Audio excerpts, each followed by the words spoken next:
আসুক, এত সুন্দর। ও মুসলমান, কে কোন অসুবিধায় থাকে এইগুলা রাত্রির অন্ধকারে দেখে দিনের বেলায় সেটা সলভ করার চেষ্টা চালায়।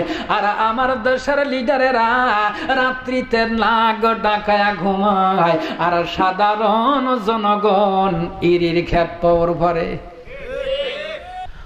শব্দটা যখন আল্লাহ রাব্বুল আলামিনের কুদরতি জবান থেকে বের হয়েছে, এমন সময় আল্লাহ রাব্বুল আলামিনের কুদরতি দুইটা চক্ষু থেকে 2 ফোঁটা চোখের পানি ওই নূরে মুহাম্মদীর উপরে এসে যখন পড়ে গেল, এমন সময় ওখান থেকে আওয়াজ বের হওয়া শুরু হয়ে গেল, ইয়া আল্লাহ, ইয়া আল্লাহ, ইয়া আল্লাহ, জোরে কন্না সুবহানাল্লাহ। হযরত আদম আলাইহিস সালামের পেশানিতে ঘষা মেরে দিলেন। ঘষা মারার সঙ্গে সঙ্গে হযরত আদম আলাইহিস সালামের পুরা বডিটা আলোকিত হয়ে গেল। এরপরে রুহটা ভিতরে ঢোকার পরে আর রুহ বের হয়ে আসে নাই। জোরে কি বলা যাবে না সুবহানাল্লাহ। ওই অন্ধকার কবর এতই গাঢ় কালো অন্ধকার, ওই কবরটা কেউ গ্রহণ করতে চায় না। কেউ কি গ্রহণ করতে চায়? অথচ সেই কবরে আমাদেরকে যেতেই হবে, এর ভিতরে কোনো সন্দেহ নাই। একটা শর্ত, সেটা হলো আজ থেকে প্রায় 4 লক্ষ বছর পূর্বে হযরত নূহ আলাইহিস সালামের বেটা শাম জগৎ থেকে বিদায় হয়ে চলে গেছে। তুমি যদি তার কবরের পাশে গিয়া তাকে যদি তুমি জিন্দা কইরা আমাদের সামনে যদি কথা বলাইতে পারো, তাহলে আমরা তোমার হাতে হাত রাখা কালেমা পড়ে মুসলমান হয়ে যাব। ইয়া শাম ইবনে নূহ কুম বিইজনিল্লাহ বলার সঙ্গে সঙ্গে শামের কবর থেকে বুক পর্যন্ত মাটির উপরে উঠে পড়ল। হযরত আজরাইল আলাইহিস সালাম যখন আমারে থাপা দিয়ে ধরে ফেললেন, আমার রুহটা বের করে যখন নিয়ে গেলেন, ওই যে আমি ভয় পেয়ে গেলাম, এত ভয় পেয়ে গেলাম, আমি কাঁপা শুরু করে দিলাম। ওই দিন থেকে কাঁপা শুরু করে দিয়েছি। দীর্ঘ 4 লক্ষ বছর অতিবাহিত হয়ে গেছে, এখনো পর্যন্ত আমার শরীরের কাঁপুনিটা ফুরায় না। একটা আয়াত লঙ্ঘন করার কারণে যদি ফাঁসি হয়, 3টা আয়াত লঙ্ঘন করলে তার কি হয়?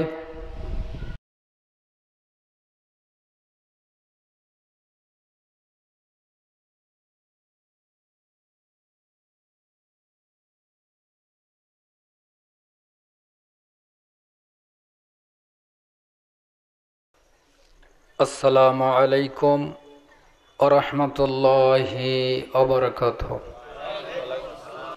নাহমাদুহু ওয়া নাস্তাঈনুহু ওয়া নাস্তাগফিরুহু ওয়া নাউযু বিল্লাহি মিনাশ শুরুরি আনফুসিনা ওয়া মিন সাইয়্যাতি আ'মালিনা। من يهد الله فلا مضل له ومن يضلله فلا هادي له ونشهد أن لا إله إلا الله وحده لا شريك له ونشهد أن سيدنا وحبيبنا ومولانا محمدا عبده ورسوله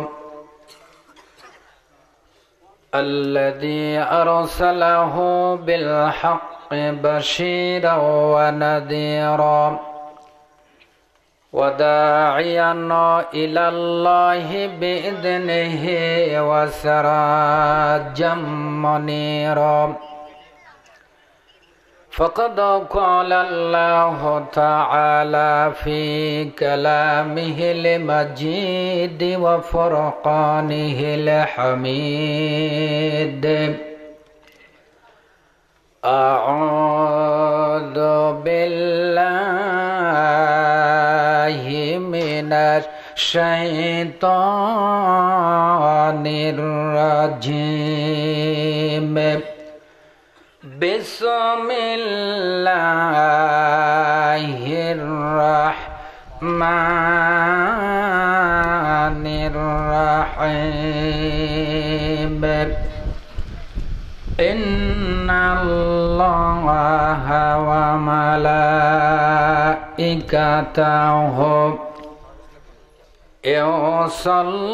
يصلون على النبي يا أيها الذين آمنوا صلوا عليه وسلموا تسليما اللهم صل على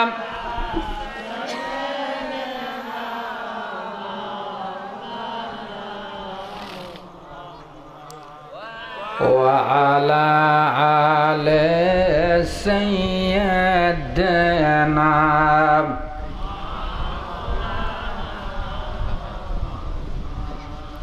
জোরে সরে মোহাব্বতের সাথে সবাই পড়ুন আল্লাহুম্মা সাল্লি আলা সাইয়্যিদিনা মাওলানা মুহাম্মাদ ওয়া আলা আলি সাইয়্যিদিনা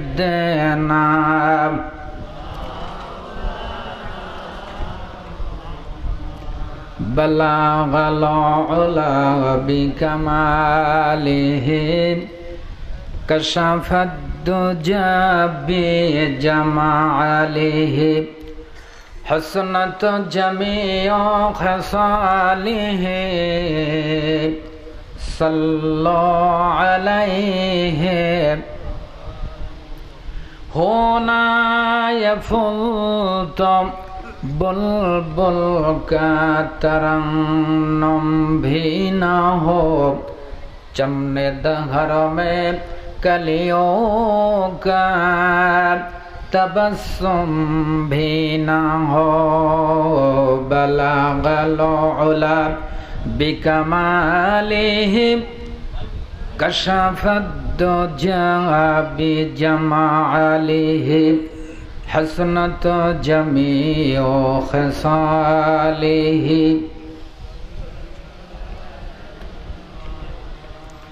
अल्लाहुम्मा आमीन रब्बना ज़लमना अनफुसना व इल्लम तगफिर लना व तरहमना लनकूनन्न मिनल खासिरिन। आय अल्लाह ताआला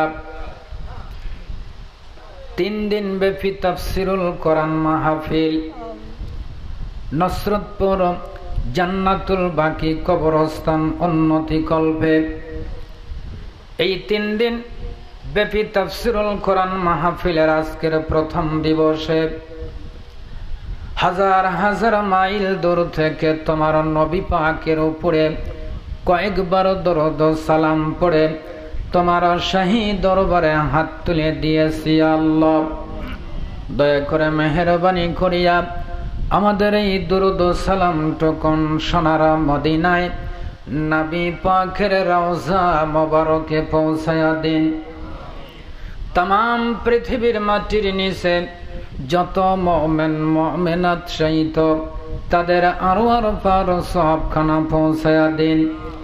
রব্বুল আলামিন এই মাহফিলের আয়োজন যারা করেছেন আর শোনার জন্য যারা এসেছেন, কিয়ামতের দিন মুসিবতের সময় এই মাহফিল আমাদের সকলের জন্য নাজাতের ওসিলা বানায়া দিও আল্লাহ।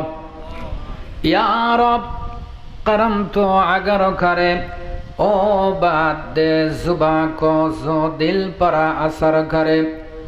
रब्बना तक़ब्बल मिन्ना इन्नका अंतस समीउल अलीम व तुब अलैना इन्नका अंतत तव्वाबुर रहीम। सुब्हाना रब्बिका रब्बिल इज्जति अम्मा यसिफून वस्सलामुन अलल मुरसलीन वल्हम्दुलिल्लाहि रब्बिल आलामीन। একটু জিকির করেন লা ইলাহা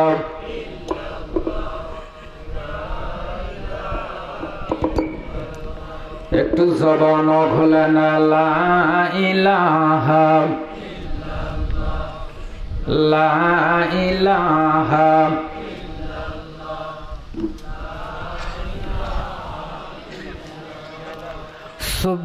সুবহানাল্লাহ ওয়ালহামদুলিল্লাহ লা ইলাহা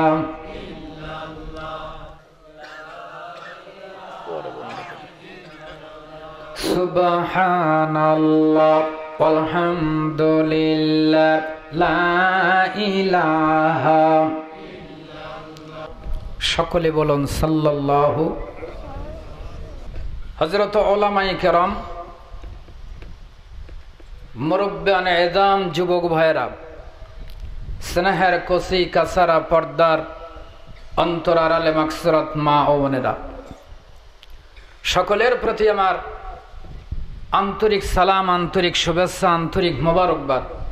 আমি আপনাদের সকলেরই দৃষ্টি আকর্ষণ করছি, আপনারা সবাই ভালো আছেন তো? আসুন তাহলে আমরা সকলেই কলেমাতুর শুকরিয়া আদায় করছি। সকলে জবান খুলে,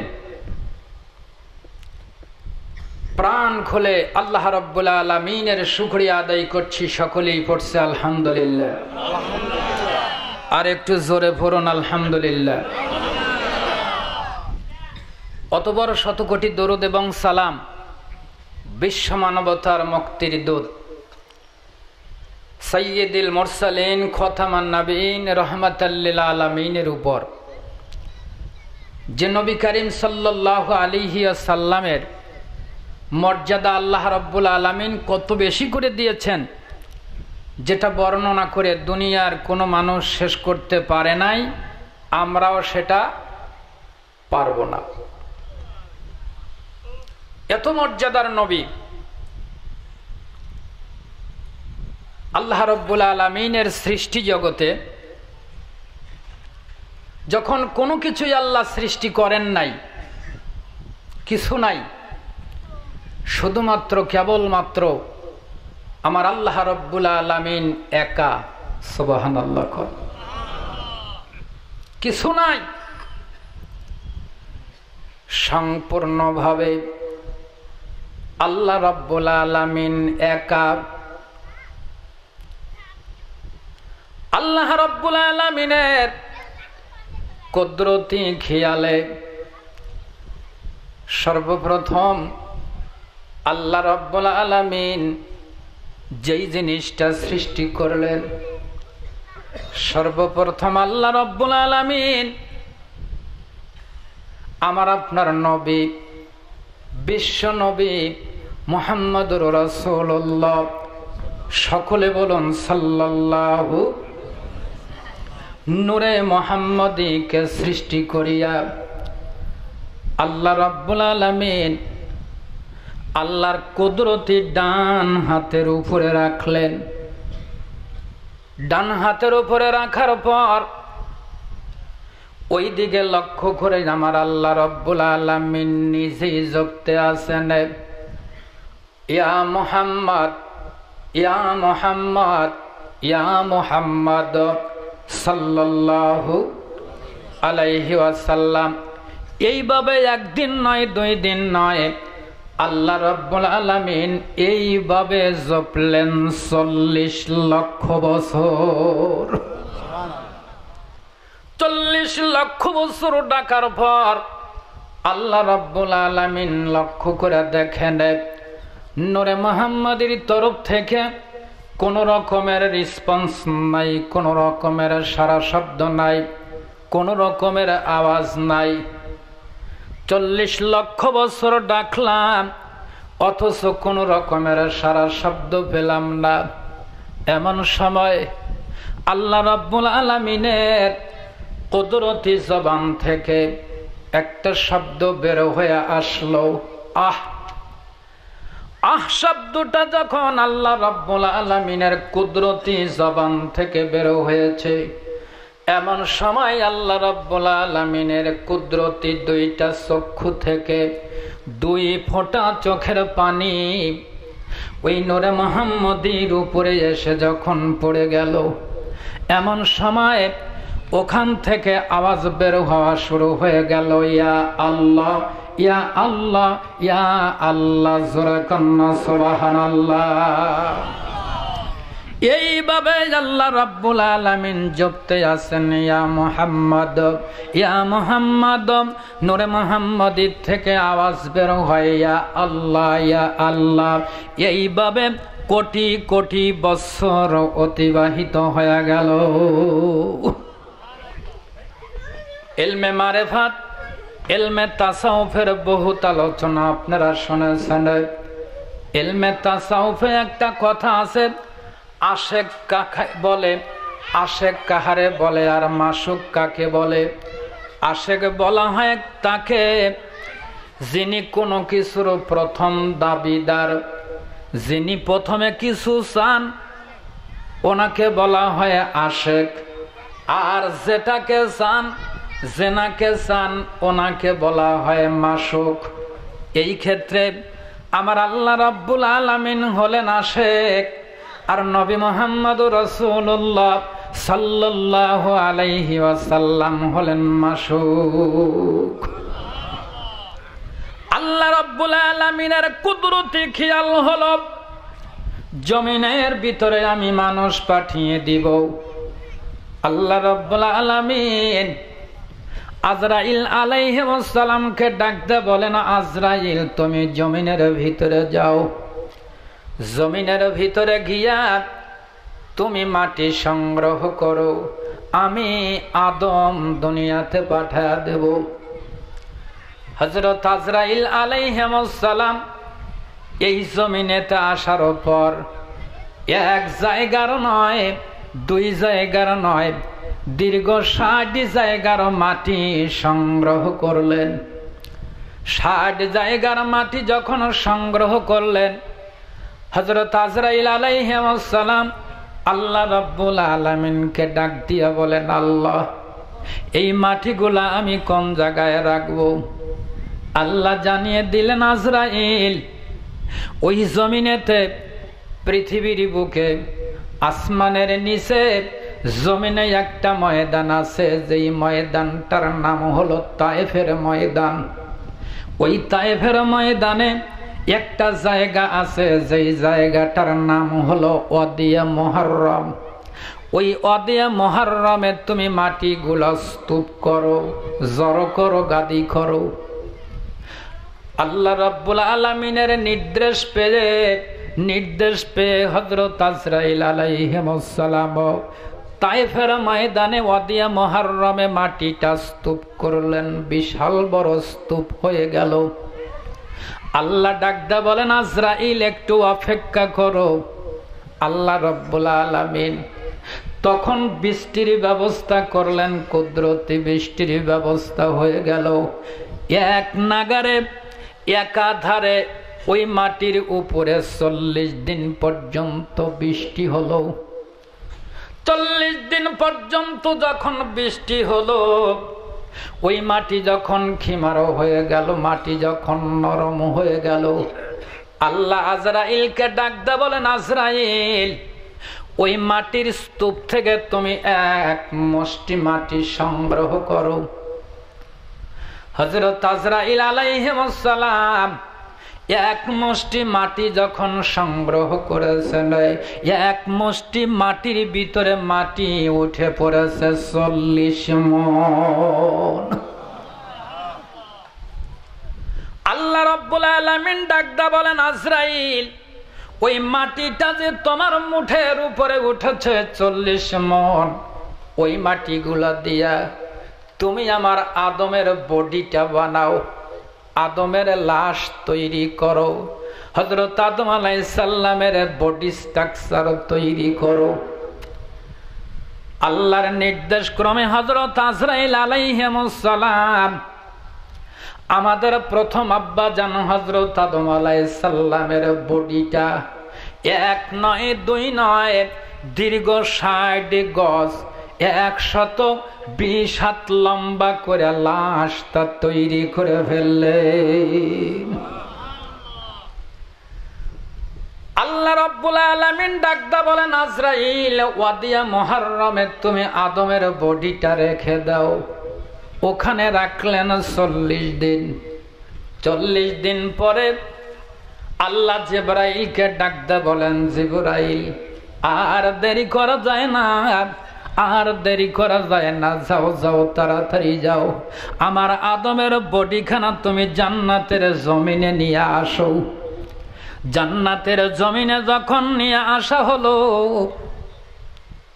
জান্নাতের জমিনে শোয়া রাখলেন আমার আল্লাহ 40 দিন। 40 দিন পরে আল্লাহ রাব্বুল আলামিনের কুদরতি খেয়াল হলো আদম আলাইহিস সালামের ভিতরে রূহ ঢুকায়া দিবেন। আল্লাহ চিন্তা করলেন রূহটা কোন জায়গা দিয়া ঢুকাবেন। একেবারে পরিশেষে আল্লাহ রাব্বুল আলামিন হযরত আদম আলাইহিস সালামের এই মাথার চান্দি দিয়া রূহটা ভিতরে ঢুকায়া দিলেন।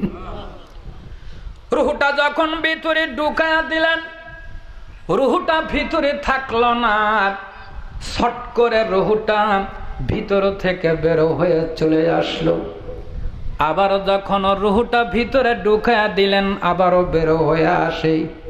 তৃতীয়বার যখন ঢুকায়া দিলেন, এরপরে আবারও বের হয়ে চলে আসে, ভিতরে থাকে না। রূহ কেন ভিতরে থাকে না, এটা আমার আল্লাহ রাব্বুল আলামিন জানেন কি জানেন না? তবু আল্লাহ রাব্বুল আলামিন জিজ্ঞাসা করেন, রূহরে, তুমি কেন আমার আদমের বডির ভিতরে থাকো না, কি হলো তোমার? রূহ এবার ডাকদা বলেন, আল্লাহ, হযরত আদম আলাইহিস সালামের বডিটা মাটির বডি, এত অন্ধকার, ওই মাটির বডির ভিতরে এত অন্ধকার, ওই অন্ধকারের ভিতরে আমারও ভালো লাগে না, যার কারণে আমি থাকতে পারি না। আল্লাহ রাব্বুল আলামিন তখন করলেন কি, আল্লাহর কুদরতে ডান হাতের উপরে যেন মুহাম্মদীটা রাখা ছিল, ওটাকে নিয়ে হযরত আদম আলাইহিস সালামের পেশানিতে ঘষা মেরে দিলেন। ঘষা মারার সঙ্গে সঙ্গে হযরত আদম আলাইহিস সালামের পুরা বডিটা আলোকিত হয়ে গেল। এরপরে রূহটা ভিতরে ঢোকার পরে আর রূহ বের হয়ে আসে নাই। জোরে কি বলা যাবে না সুবহানাল্লাহ? এমন একজন নবীর উম্মত আমরা, তাতে বাবা খুশি না বাজার? সবাই খুশি? কারা কারা খুশি? হাত নামান। আসুন সেই নবী করিম সাল্লাল্লাহু আলাইহি ওয়াসাল্লামের উপরে আমরা সকলেই শ্রদ্ধাজনিত কণ্ঠে বিনয় অবনত চিত্তে কলিজার সবটুকুন আবেগ উচ্ছ্বাস উজাড় করে দিয়ে একটাবার জোরে সোরে সকলেই দরুদ এবং সালাম পড়ে নিচ্ছি সাল্লাল্লাহু। বন্ধুগণ আমার, ভাইয়েরা আমার, হযরত আদম আলাইহিস সালামের বডিটা হলো মাটির বডি, অন্ধকার, যার কারণে রূহ ভিতরে যায় থাকতে চায় না। অথচ আজ হোক কাল হোক একদিন না একদিন আমরা ওই মাটির কবরে চলে যাব। কথা বলেন। ওই অন্ধকার কবর এতই গাঢ় কালো অন্ধকার, ওই কবরটা কেউ গ্রহণ করতে চায় না। কেউ কি গ্রহণ করতে চায়? অথচ সেই কবরে আমাদেরকে যেতেই হবে, এর ভিতরে কোনো সন্দেহ নাই। যার কারণে কবি বলেন, কারো ভরসায় আসরে মন, কিসের করো আশা, এত স্বাদের বাড়ি একদিন ভেঙ্গে যাবে তোমারও বাসা। ও তোমার গোনা দিন ফু রায়া যাবে, যৌবনে লাগবে ভাটি। ওই যে দেখো ডাকিতেছে তোমায় কবরের মাটি, ওই যে দেখো ডাকিতেছে তোমায় কবরের। সন্ধ্যার আগে যেদিন ডুবে রে বেলা, এক পলকে ভেঙ্গে যাবে সেদিন রঙ্গেরি মালা। কারে দিবা তুমি জোরে ধমক, কারে দিবা জোরে ধমক, কার মাথায় বাংবা লাঠি। ওই যে দেখো ডাকিতেছে তোমায় কবরের মাটি, ওই যে দেখো ডাকিতেছে তোমায়। খবর পেয়ে আসবে আত্মীয় স্বজন, তোমার সারি পাশে বসে সবাই করিবে কান্দন।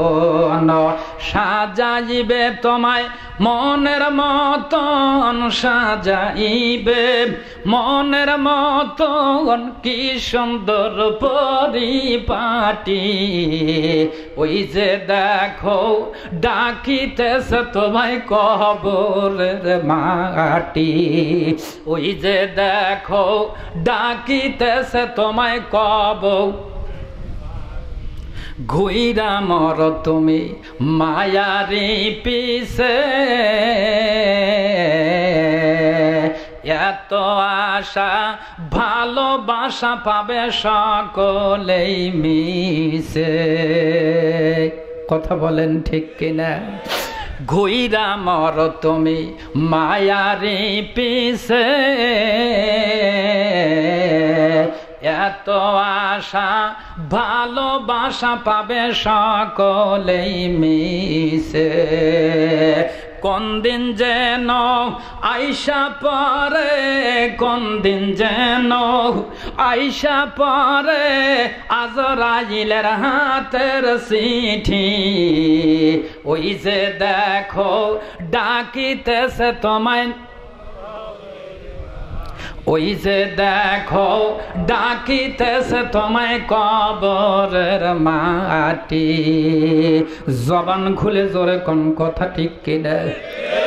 বন্ধুগণ আমার, ভাইয়েরা আমার, ওই কবর এতই কষ্টের কবর, মৃত্যুটা বড় কষ্টের জিনিস, মানুষ গ্রহণ করতে চায় না, তবু আমাদের ওই কবরে যেতেই হবে, এতে কোনো সন্দেহ নাই।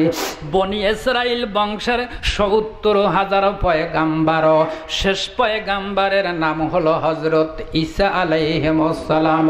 ওই ঈসা আলাইহিস সালামের সম্প্রদায়ের নাম ছিল ইহুদি। ওই ইহুদিরা ডাকদা বলেন, আল্লাহর পয়গাম্বার ঈসা রে,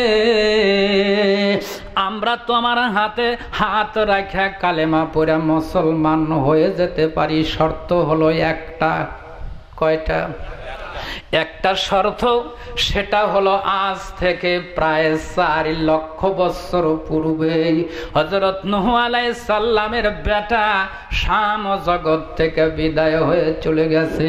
তুমি যদি তার কবরের পাশে গিয়া তাকে যদি তুমি জিন্দা কইরা আমাদের সামনে যদি কথা বলাইতে পারো, তাহলে আমরা তোমার হাতে হাত রাখা কালেমা পড়ে মুসলমান হয়ে যাব। হযরত ঈসা আলাইহিস সালাম ডাকদা বলেন, ও আমার সম্প্রদায়েরা তোমরা আসো, আমার সঙ্গে তোমরা আসো। হযরত ঈসা আলাইহিস সালাম হযরত নূহ আলাইহিস সালামের বেটা শামের কবরের পাশে যায় দাঁড়াইছেন। কবরটা কত লম্বা! হযরত নূহ আলাইহিস সালামের বেটা শাম, উনি উচ্চতায় ছিল 170 হাত লম্বা। কতটুক? 170 হাত লম্বা। কবরটা তার চাই একটু বড়। কথা বলেন ঠিক কিনা? ওই কবরের পাশে গিয়া হযরত ঈসা আলাইহিস সালাম ডাকদা বলেন, ইয়া শাম, ইয়া শাম ইবনে নূহ কুম বিইজনিল্লাহ। বলার সঙ্গে সঙ্গে শামের কবর থেকে বুক পর্যন্ত মাটির উপরে উঠে পড়ল। আর বাদ বাকি টুকুন কবরের ভিতরে আছে। বুক পর্যন্ত যখন উঠে পড়েছে, হযরত ঈসা আলাইহিস সালামের সঙ্গে কথাবার্তা বলা শুরু হয়ে গেল। হযরত ঈসা আলাইহিস সালাম ডাক দিয়া বলেন, শামরে তুমি কথা বলো, আমি লক্ষ্য করে দেখি তুমি কথা বলতেছো কেন? তুমি এইভাবে থরথরাইয়া কাঁপো, কাঁপার কারণটা কি? তুমি কি ভয় পেয়ে গেছো নাকি? শাম এবার ডাকদা বলেন, আল্লাহর পয়গাম্বর ঈসা, আমি এইভাবে কাঁপতেছি আজ থেকে নয়, এখন থেকে আমি কাঁপতেছি না। আজ থেকে প্রায় 4 লক্ষ বছর পূর্বে আমার কাছে আল্লাহ রাব্বুল আলামিন আজরাইল পাঠিয়ে দিয়েছিলেন। আমি যখন আজরাইলকে দেখলাম, পাটা মাথাটা আসমানে, পা দুইটা জমিনে, চোখের দিকে তাকায় দেখি বড় বড় পাহাড়ের সমান। আমি ভয় পেয়ে গেলাম। এমনকি আমার ভিতরের রুহটা ভয়ের কারণে আমার গোটা বডির ভিতরে 80 জায়গায় যা পলায়ন করলো। কিন্তু শেষ রক্ষা তো আমারও হলো না। হযরত আজরাইল আলাইহিস সালাম যখন আমারে থাপা দিয়ে ধরে ফেললেন, আমার রুহটা বের করে যখন নিয়ে গেলেন, ওই যে আমি ভয় পেয়ে গেলাম, এত ভয় পেয়ে গেলাম, আমি কাঁপা শুরু করে দিলাম। ওই দিন থেকে কাঁপা শুরু করে দিয়েছি।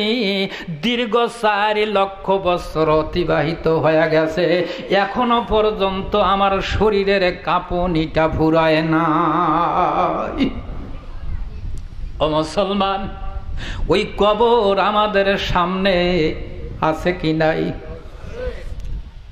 আল্লাহর পয়গাম্বর ঈসা আলাইহিস সালাম ডাকদা বলেন, সামনে কাঁপার কারণ বুঝতে পারলাম, তুমি কাঁপতেছো এই কারণে। কিন্তু আমি লক্ষ্য করে দেখি তোমার চুলদাড়িগুলা সাদা হয়ে গেছে, অথচ তোমার চুলদাড়িগুলা তো সাদা হওয়ার কথা নয়। তার কারণ তোমার আব্বা নূহ আলাইহিস সালাম এই জগতের ভিতরে জিন্দা ছিলেন 1400 বছর। সুবহানাল্লাহ। কত বছর? 1400 বছর দুনিয়াতে জিন্দা ছিলেন, ওনার একটা চুল দাড়িও সাদা হয় নাই।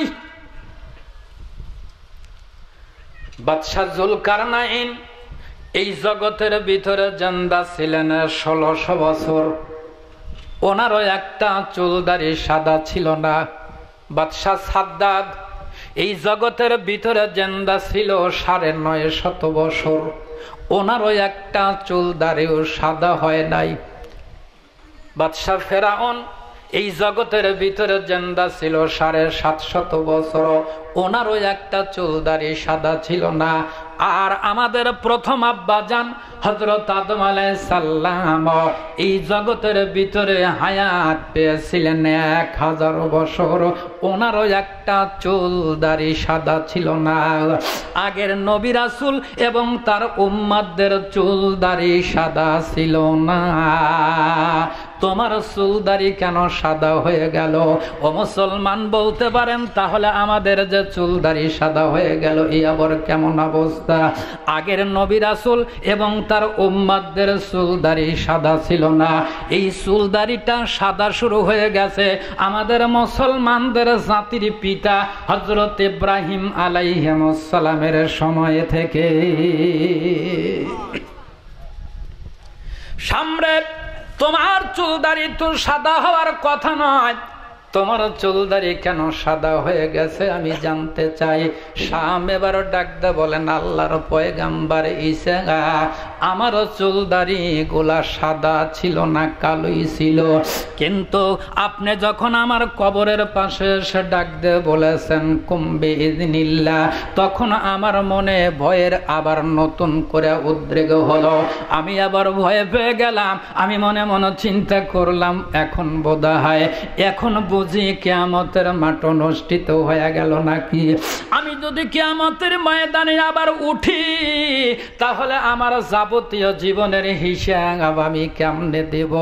এই চিন্তায়, এই ভয়ে কবর থেকে ওঠার সময় আমার চুলদাড়িগুলা কালোই ছিল, ওঠার সময় চুলদাড়িগুলা সব সাদা হয়ে গেল।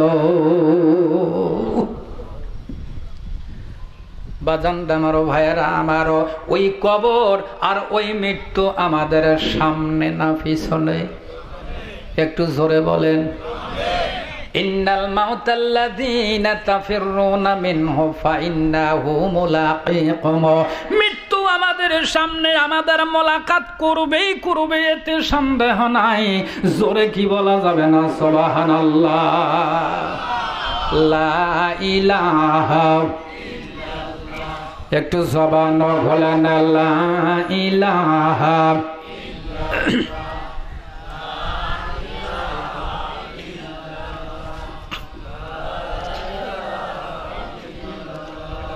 লা ইলাহা সুবহানাল্লাহ ওয়ালহামদুলিল্লাহ, লা ইলাহা লা ইলাহা ইল্লাল্লাহু মুহাম্মাদুর, সকলে বলুন সাল্লাল্লাহু। খুব কষ্ট লাগতেছে কি বাজানরে? ভূমিকায় আর অল্প কথা, ভূমিকায় আর লম্বা কথা নয় বাজান, আমি আলোচনার সামনের দিকে নিয়ে যেতে চাই। ওই কবর থেকে যদি বাঁচতে চান, কবরের আযাব থেকে যদি বাঁচতে চান, আর মৃত্যুর যন্ত্রণা থেকে যদি বাঁচতে চান, আমার আল্লাহ রাব্বুল আলামিন কোরআনুল কারীমের ভিতরে জানায়া দিলেন, ও জগতের মানুষেরা তোমরা শোনো, তোমরা জগতের ভিতরে, দুনিয়ার ভিতরে যে আমলগুলা করো না কেন, যে কোনো আমল বান্দা বান্দি করুক না কেন, প্রত্যেকটি আমলটা আমার আল্লাহর ফেরেশতারা রেকর্ড করে রাখে। জোরে কন্না সুবহানাল্লাহ। আল্লাহ রাব্বুল আলামিন কোরআনুল কারীমের ভিতরে জানিয়ে দেন, মায়াল ফিযু মিন কাওলিন ইল্লা লাদাইহি রাকীবুন আতীদ। আল্লাহু আকবার। আল্লাহ জানিয়ে দেন, দুনিয়ার মানুষ এমন কোনো কথা বলে না, এমন কোনো আমল করে না, এমন কোনো কথা বলে না যেই কথাগুলো আমার ফেরেশতারা রেকর্ড করে না রাখে, লিপিবদ্ধ করে না রাখে। এমন কি আল্লাহ বলেন, মা ইয়াকুনু মিন নাজওয়া সালাসাতিন ইল্লা হুয়া রাবিউহুম ওয়ালা খামসাতিন ইল্লা হুয়া সাদিসুহুম ওয়ালা মিন যালিকা ওয়ালা আকসারা ইল্লা হুয়া মাআহুম আইনামা কানু। আল্লাহ রাব্বুল আলামিন ডাক দিয়া বলেন, ও দুনিয়ার মানুষ, তোমরা যেখানে তিনজন মানুষ পরামর্শ করো, কয়জন? যেখানে মানুষ 3 জন মানুষ পরামর্শ করে ওই জায়গায় তোমরা 3 জন নও, ওই জায়গায় 4 নাম্বার আর এক সত্তা ওখানে হাজিরি থাকে না, ওই সত্তার নাম আল্লাহ। একটু জোরে বলেন আল্লাহ। বলেন যেখানে তোমরা 5 জন মানুষ পরামর্শ করো ওই জায়গায় তোমরা 5 জন নও, ওই জায়গায় ষষ্ঠ হয়ে হাজিরি থাকি আমি আল্লাহ। জোরে কন্যা সুবহানাল্লাহ। আল্লাহ বলেন এর সংখ্যায় যদি তোমাদের কমও হয় অথবা সংখ্যায় যদি বেশিও হয়, আল্লাহ বলে বান্দারে তোমরা আছো যেখানে আমি আল্লাহ আছি সেখানে। এ বিশ্বাস আমাদের আছে কি নাই? একটু জোরে কন না। এটা আমরা এমনি মুখের কথা বলি, বিশ্বাস আছে। এই বিশ্বাস যদি আমাদের থাকতো তাহলে আমরা মিথ্যা কথা বলতে পারতাম না। কথা বলেন। এ বিশ্বাস যদি থাকতো তাহলে আমরা ওজনে কম দিতে পারতাম না। এ বিশ্বাস যদি থাকতো খাদ্যে ভেজাল আমরা দিতে পারতাম না। এ বিশ্বাস যদি থাকতো রাত্রির অন্ধকারে ভোট আমরা নিয়ে নিতে পারতাম না। কথা বলেন ঠিক কিনা? মুসলমান, আমি যদি আপনাদের কাছে একটা প্রশ্ন করে বসি, আপনারা বলেন এই যে আমার দেশে সবচাইতে মিথ্যা কথা বলে কোন জাতি বেশি? লজ্জা করে নাকি? এই তো আমরাই। ওজনে কম দেয় বেশি কারা? খাদ্যে ভেজাল দেয় কারা? এত কিছু করার পরেও ইহুদি আর খ্রিস্টানেরা কেন আমাদের উপরে চেপে বসবে না? বন্ধুগণ আমারও, ভাইয়েরা আমারও, আল্লাহ রাব্বুল আলামিন ডাকদা বলেন ওয়ামা আসাবাকুম মিন মুসিবাতিন ফাবিমা কাসাবাত আইদিকুম। আল্লাহ বলেন আসমান আর জমিন থেকে যত বালা মুসিবত আসে এই বালা মুসিবত গুলো তোমাদের নিজের হাতের কামাই করা, আর আমি আল্লাহ তো অনেকগুলা মাফ করে দিয়ে থাকি। হযরত লোকমান হাকিম উনি নবীও নন, উনি রাসূলও নন, অথচ ওনার সন্তানকে উপদেশ দেয়, ও বেটা, ও আমার নয়নের পুতুলি, কলিজার টুকরা সন্তান, শোনো রে বাবা, এই দুনিয়া চিরদিন থাকবে না, এই দুনিয়ার থেকে বিদায় হয়ে যেতেই হবে। তোমার আমল একটু ভালো করো, তার কারণ তোমার আমল যদি সরিষার দানার মতো হয় ওই আমলটা আমার আল্লাহ কিয়ামতের ময়দানে উঠাবে। তাফসীর কারকগণ বর্ণনা করেন, লোকমান হাকিম যখন এই বর্ণনা করেন, সরিষার দানার চাইতে ছোট দানা তখন ছিল না, যার কারণে সরিষার দানার সঙ্গে তুলনা করেছেন। বন্ধুগণ আমার, ভাইয়েরা আমার, অথচ আমার আল্লাহ রাব্বুল আলামিন অন্যত্র জানিয়ে দেন ফামাইয়া আমাল মিথকালা জাররাতিন খায়রান ইয়ারা ওয়া মাইয়া আমাল মিথকালা জাররাতিন শাররান ইয়ারা। আল্লাহু আকবার। আল্লাহ বলেন তোমরা যদি জাররা পরিমাণ তোমাদের যদি নেক আমল থাকে ওটাও তোমাদের দেখানো হবে, আর যদি জাররা পরিমাণ বদ আমল থাকে ওটাও তোমাদের কিয়ামতের ময়দানে দেখানো হবে। এখন বুঝতে হবে বাবা জাররা কতটুকু। আগের তাফসীরকারগণ বর্ণনা করেছেন সরিষাকে ৭০ ভাগ করলে যতটুকু হয় ওটাকে বলা হয় জাররা। 1 সেকেন্ড, এই পৃথিবীতে 1 সেকেন্ডের চাইতে ছোট সময় কি আছে? একটু আস্তে কোন। 1 সেকেন্ডের চাইতে ছোট সময় নাই, কিন্তু কম্পিউটার বলে ইন্টারনেটের যুগ, তথ্য প্রযুক্তির যুগে কম্পিউটার বলে 1 সেকেন্ডটা এটা বিশাল বড় লম্বা সময়। ওই সময়ে আমি কাজ করতে পারবো না, ওটাকে ছোট করা দরকার। যার কারণে কম্পিউটার করেছে কি 1 সেকেন্ডটাকে ভাগ করেছে, টুকরা টুকরা করে ওটার নাম দিয়েছে হলো ন্যানো সেকেন্ড। এই ন্যানো সেকেন্ড এটা আবার কত ছোট শুনলে মাথা নিচু হয়ে যায়। 1 সেকেন্ডটাকে 100 কোটি ভাগ করলে যতটুকু হয় ওটাকে বলা হয় ন্যানো সেকেন্ড। আল্লাহ বলেন এতটুকু আমল যদি তোমাদের জীবনে হয়ে থাকে, সেটাও তোমাদেরকে আমি আল্লাহ কিয়ামতের ময়দানে দেখাবো। কাল কিয়ামতের ময়দানে মুসিবতের সময় আমার আল্লাহ তার বান্দা বান্দীদেরকে আমল নামা হাতে দিবেন। যারা নেককার, যারা পরহেজগার, মুমিন মুত্তাকি, তাদের আমল নামা আমার আল্লাহ দিবেন ডান হাতের সামনে দিয়া।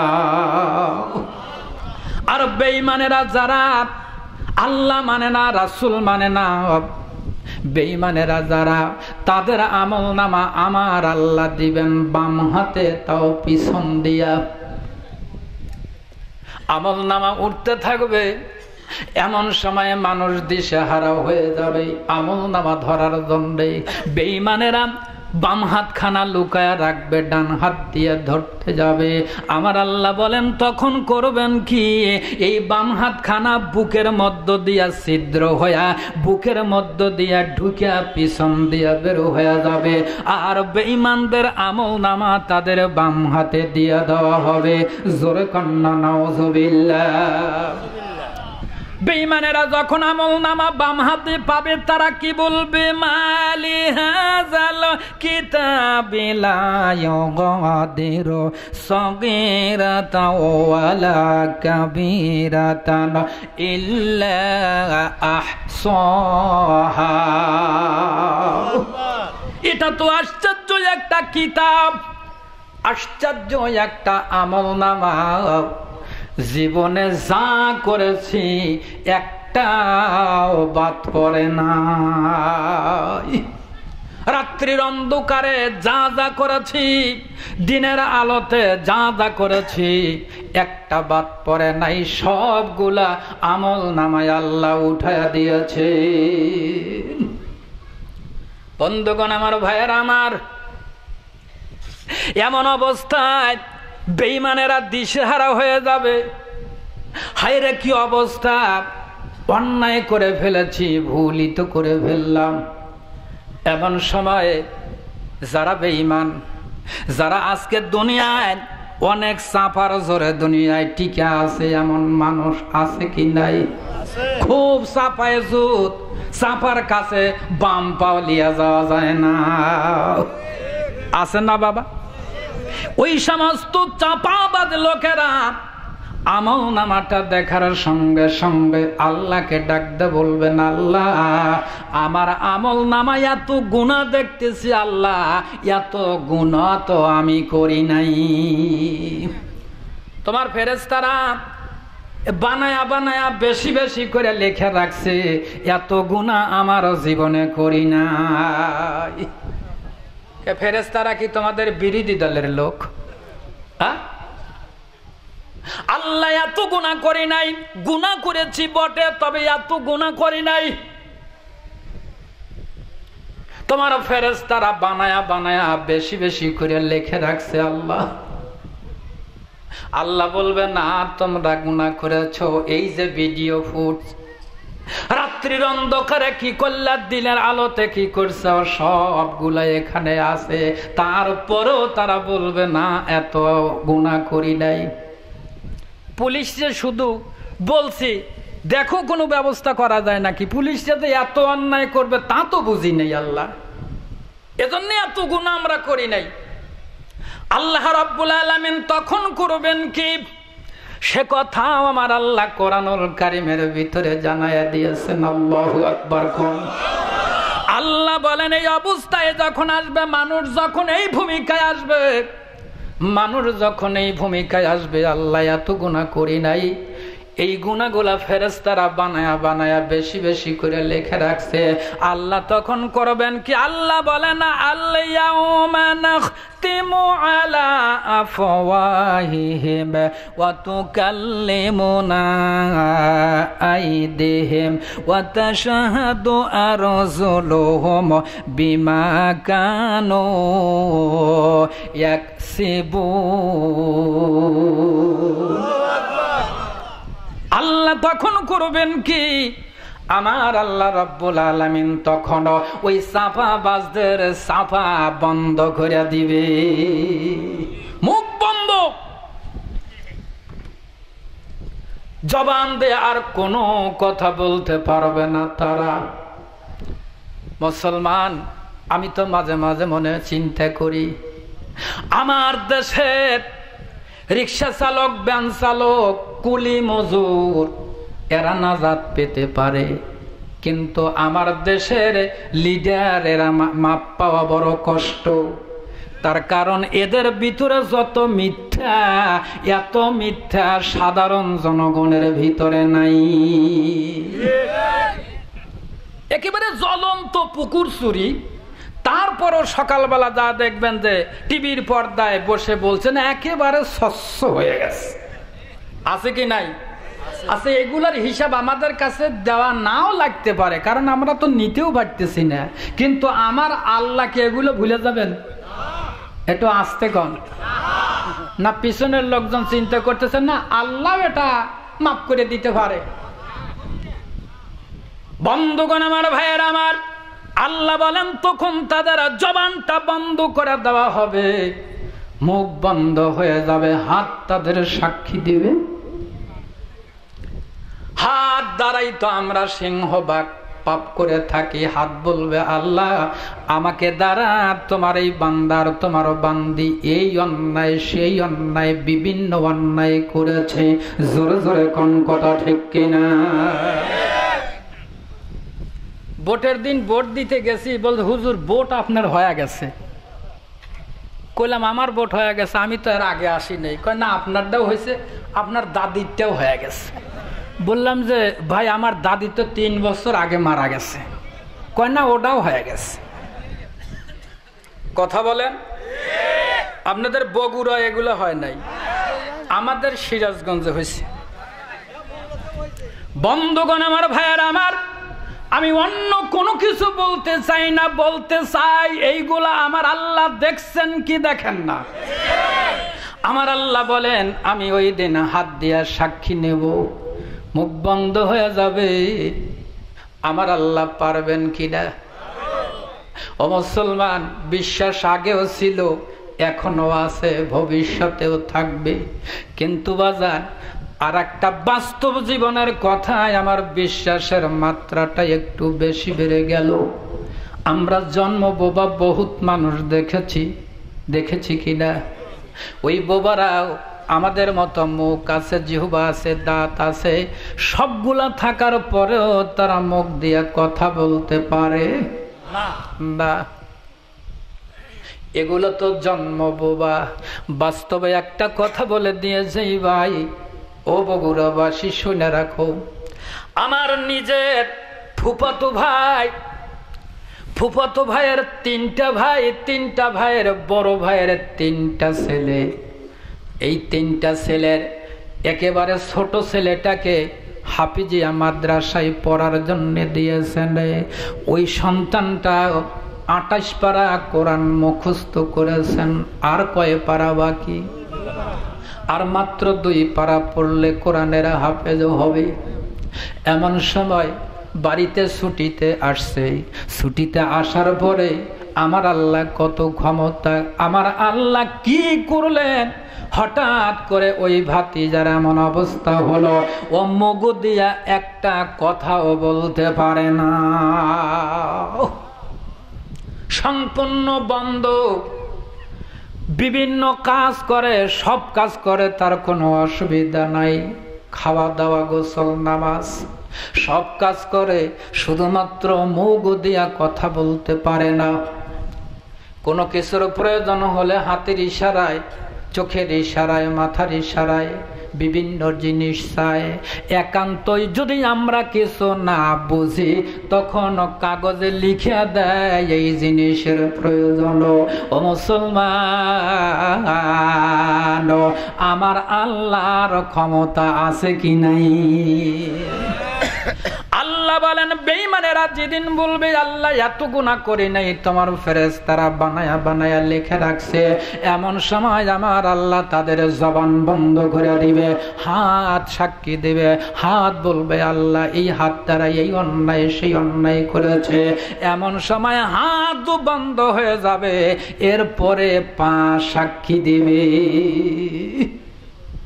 ও মুসলমান, এমন অবস্থা, বিভীষিকাময় অবস্থায় পুরা বেঈমানেরা তখন চিন্তা করবে আল্লাহ বড় অন্যায় করে ফেলেছি, বড় অন্যায় করে ফেলেছি। এমন সময় বেঈমানেরা, যত বেঈমান ওই কিয়ামতের ময়দানে থাকবে, সমস্ত বেঈমানের যায় আমার আল্লাহর কাছে যা দরখাস্ত পেশ করবে। কি দরখাস্ত করবে? কোরআনুল কারীমের ভিতরে আল্লাহ জানিয়ে দেন তারা দরখাস্ত করবে এমন, আল্লাহর কাছে যায় তারা বলবে রব্বানা রব্বানা আখরিদনা না'মাল সালিহান গায়রাল্লাযী কুন্না না'মাল। আল্লাহু আকবার। আল্লাহর কাছে যা বলবে আল্লাহ আর একটা বার সুযোগ দাও, আর একটা বার দুনিয়ায় আমাদের পাঠিয়ে দাও। একটা বার যদি দুনিয়ায় পাঠিয়ে দাও আল্লাহ, একটা বার সুযোগ দাও। আল্লাহ বলেন আওয়ালাম নুআম্মিরকুম, আমি কি তোমাদের আগে সময় দিয়েছিলাম না? বন্ধুগণ আমার, ভাইয়ার আমার, তারা বলবে রব্বানা আখরিজনা না'মাল সালিহান, আল্লাহ দুনিয়াতে যদি তুমি একবার পাঠিয়ে দাও তাহলে ওই দুনিয়াতে ভালো ভালো আমল করব, আমরা সুফি সাফ হয়ে যাব, একেবারে দরবেশ হয়ে যাব। আল্লাহ একটা বার আমাদের সুযোগ দেন, আর দুনিয়াতে গিয়া আমরা অন্যায় করব না, কোরআন হাদিসের বিরোধিতা করব না, এমনকি কোরআন হাদিস যারা মানে তাদেরও বিরোধিতা করব না। আল্লাহ একটা বার আমাদের সুযোগ দাও, একেবারে সুফি সাফ হয়ে যাব। দুনিয়ায় গিয়ে এমন আমল করব, দুনিয়ায় আর খারাপ বন্ধু গ্রহণ করব না। দুনিয়াতে তো টুপিদারি আলাদা দেখতে পারি নাই, টুপিদারি দেখলেই মেজাজ গরম হয়েছে, আছে কি নাই এমন মানুষ? একেবারে দুনিয়ায় গিয়ে একেবারে পরহেজগার হয়ে যাব, দরবেশ।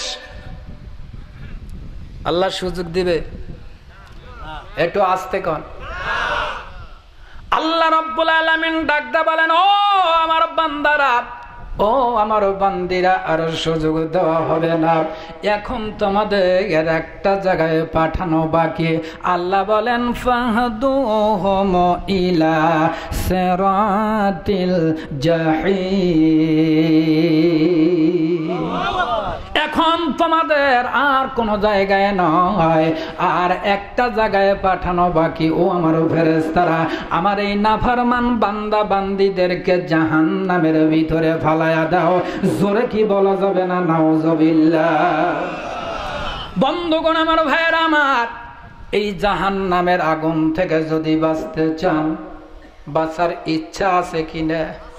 জাহান্নাম থেকে যদি বাঁচতে চান তাহলে আমার আপনার নবী, বিশ্ব নবী ঘোষণা করে দিয়েছেন তারাকতু ফিকুম আমরাইনে লান তাদিল্লু মা তামাসসাকতুম বিহিমা কিতাবাল্লাহি ওয়া সুন্নাতি রাসূল। আল্লাহ ঘোষণা করে দিয়ে, আল্লাহর নবী ঘোষণা করে দিলেন তোমাদের মাঝে আমি থাকব না, আমি তোমাদের মাঝ থেকে একদিন চলে যাব। তোমাদের মাঝে দুইটা জিনিস রেখে গেলাম, একটা হলো আমার আল্লাহর কোরআন। দুনিয়ায় যদি শান্তি পেতে চাও তাহলে তোমরা কোরআন ধরো, কোরআন অনুযায়ী নিজেদের জীবন গড়ো।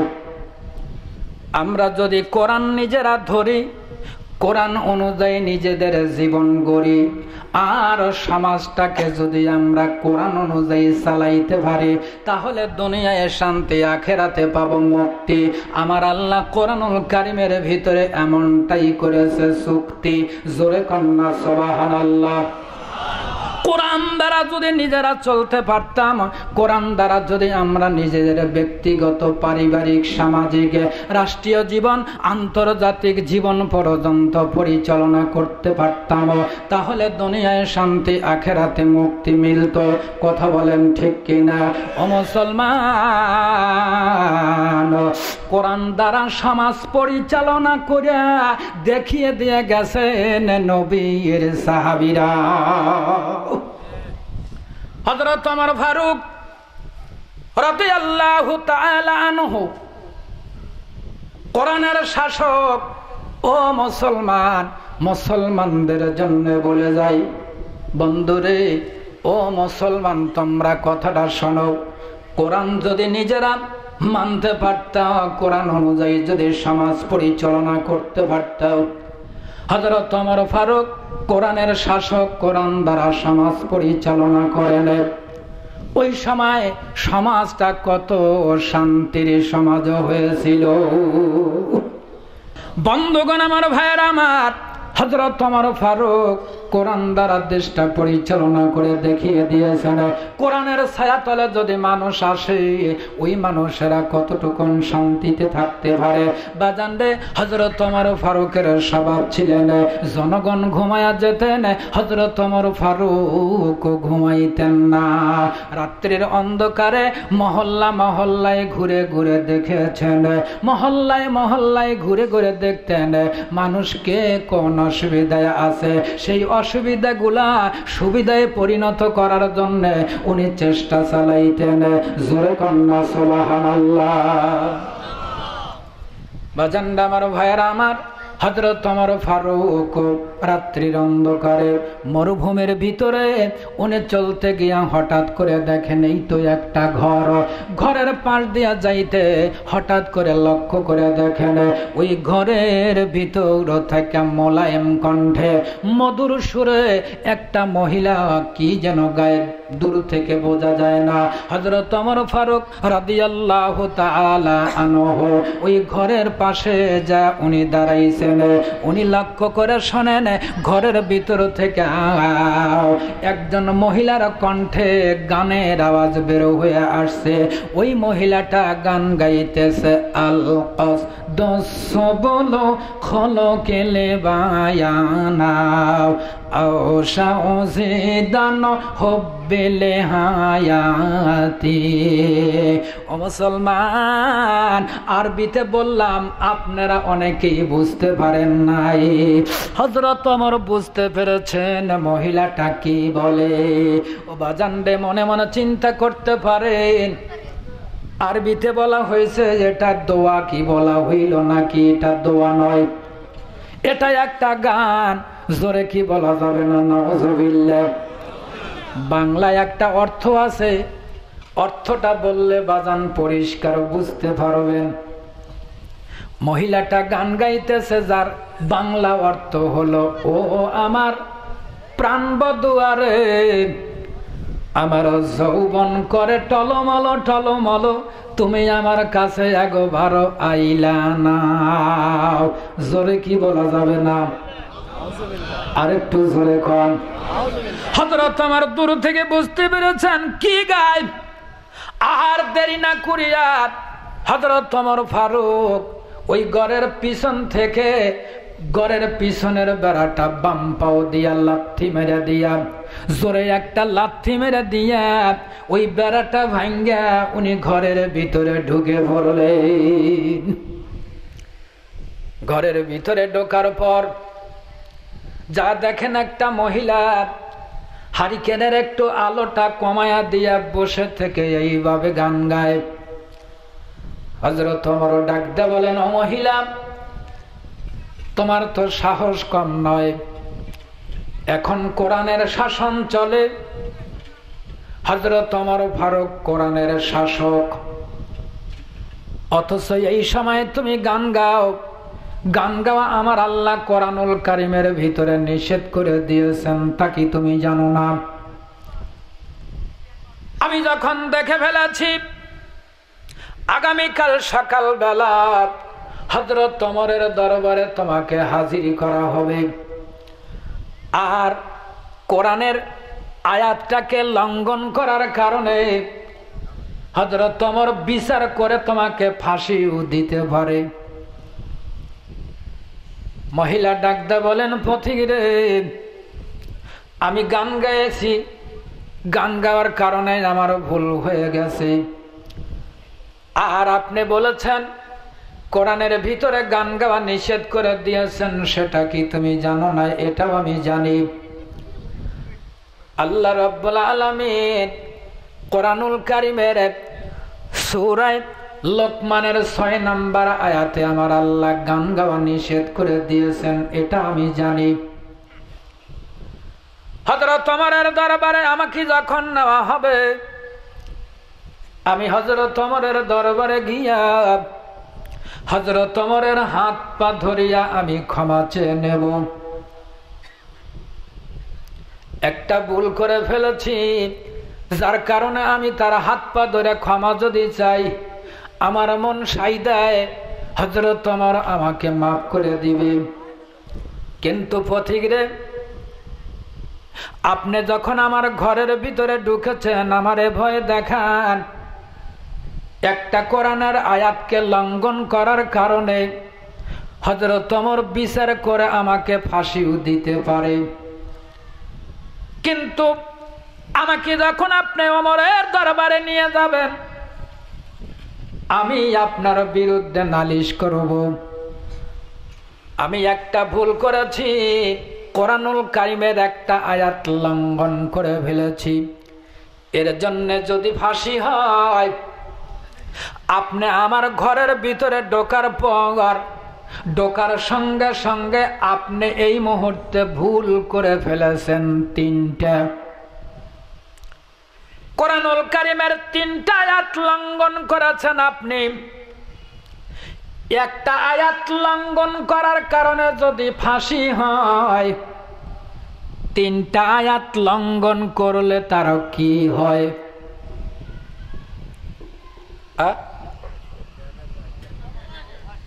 কিছুই হয় না, সে বিনা দোষে খালাস। না না, বাংলাদেশের তো নিয়মেই কথা, তাই না? ও মুসলমান, 13,000 টাকার জন্য মানুষ জেল খাটে, আর 13,000 কোটি টাকা লুটপাট করে খায়াও বহাল তবে অতে চলে, কথা বলে। মহিলা ডাক দিয়া বলেন, পথিক রে, আমি একটা আয়াত লঙ্ঘন করেছি, তার জন্য যদি ফাঁসি হয়, 3টা আয়াত লঙ্ঘন করলে তার কি হয়? আমি ভুল করেছি একটা, আর এই মুহূর্তে আপনি ভুল করেছেন 3টা। কোরআনুল কারীমের ভিতরে আমার আল্লাহ জানিয়ে দিয়েছেন, পথিক রে, আল্লাহ কোরআনুল কারীমের ভিতরে কি দিয়েছেন, আমি কিন্তু কোরআনের হাফেজা, আমার আল্লাহ সব আমারে জানিয়ে দিয়েছে। হযরত ওমর চিন্তা করে, হায় রে, এমন অবস্থা হলো, আমার দরবারে গিয়া আমারও বিরুদ্ধেই মামলা হবে, এ না একেবারে বেড়া কলে ভরে গেলাম। তবু উনি টলে নাই, ডাকদা বলেন, মা, আমি 3টা ভুল করেছি মা। কোন 3টা ভুল করলাম মা? আমি তোমার কাছে একটু জানতে চাই। মহিলা ডাক দিয়া বলেন, পথিক রে, আপনি 3টা ভুল করেছেন, তার প্রথম নাম্বার ভুলের কথা আমার আল্লাহ বলেন। আল্লাহ বলেন, লাইসাল বিররু বিআনতাতুল বুয়ুতা মিন যুহুরিহা ওয়ালাকিন্নাল বিররা মানিত্তাকা ওয়াতুল বুয়ুতা মিন আবওয়াবিহা ওয়াত্তাকুল্লাহা লাআল্লাকুম তুফলিহুন।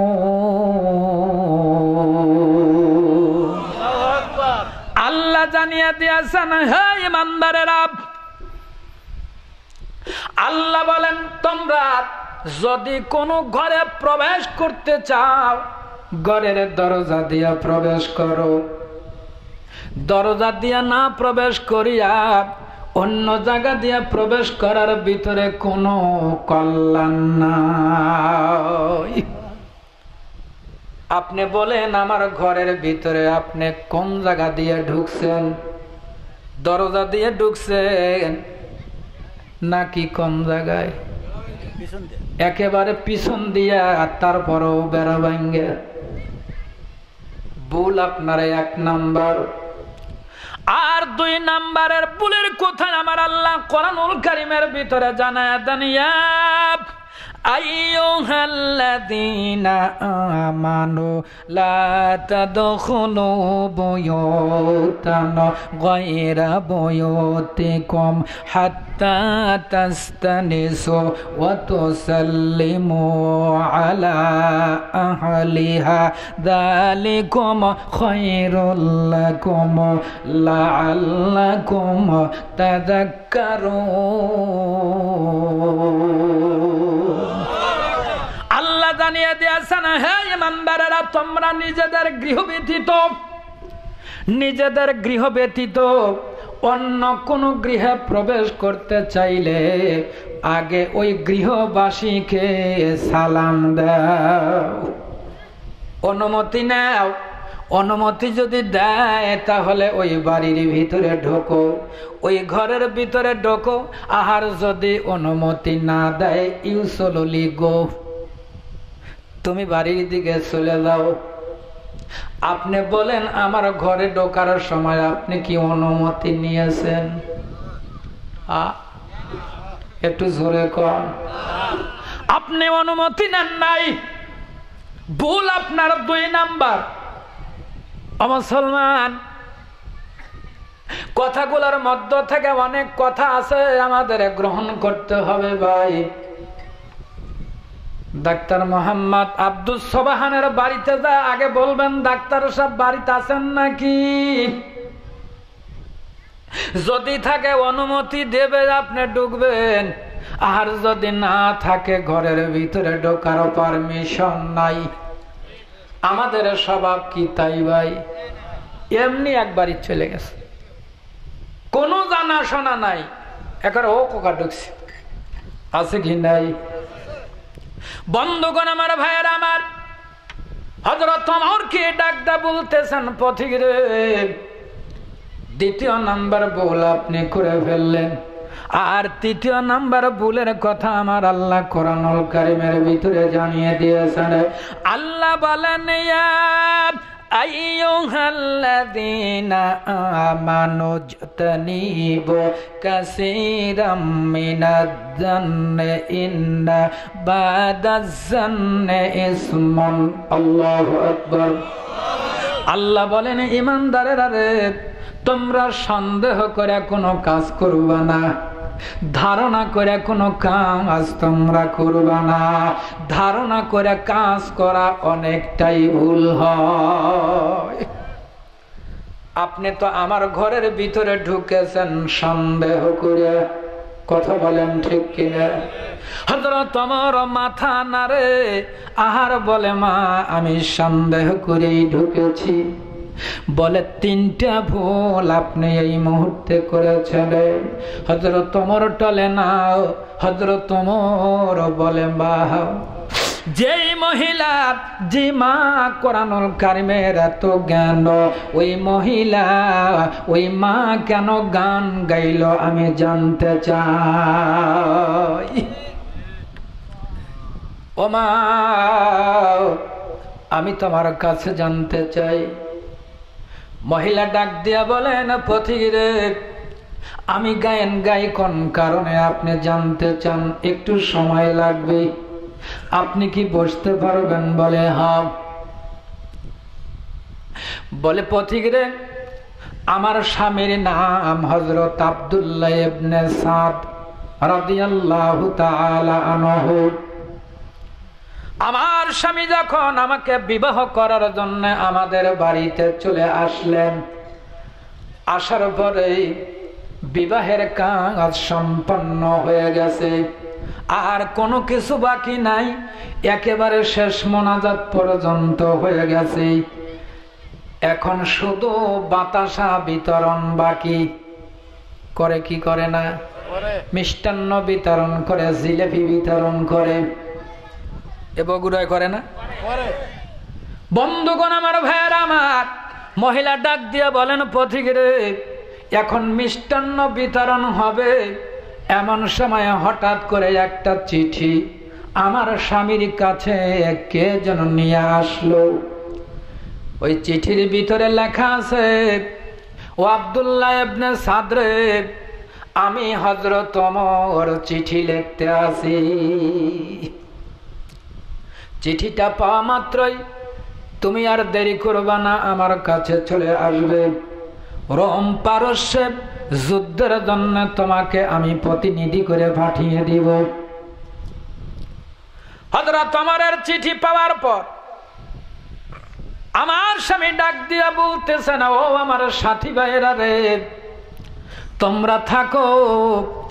হযরত ওমর ফারুক রাদিয়াল্লাহু তাআলা আনহু চিঠি লিখেছেন, এখনই আমি আমার খলিফার কাছে যায় হাজিরি হয়ে যাব। তার এক সাথী ভাই ডাক দা বলেন, আব্দুল্লাহ ইবনে সাদ রে, সবে মাত্র বিবাহ করেছ, এখনো পর্যন্ত তুমি তোমার স্ত্রীর দেখো নাই, বাসর ঘরে তুমি যাও নাই। তুমি কি জানো না? তুমি কি রাসূলের ওই হাদিস খানা জানো না? বিবাহ করার পর স্ত্রীকে দেখা হলো নবীর সুন্নাত, আর বাসর ঘরে যাওয়া হলো নবীর সুন্নাত।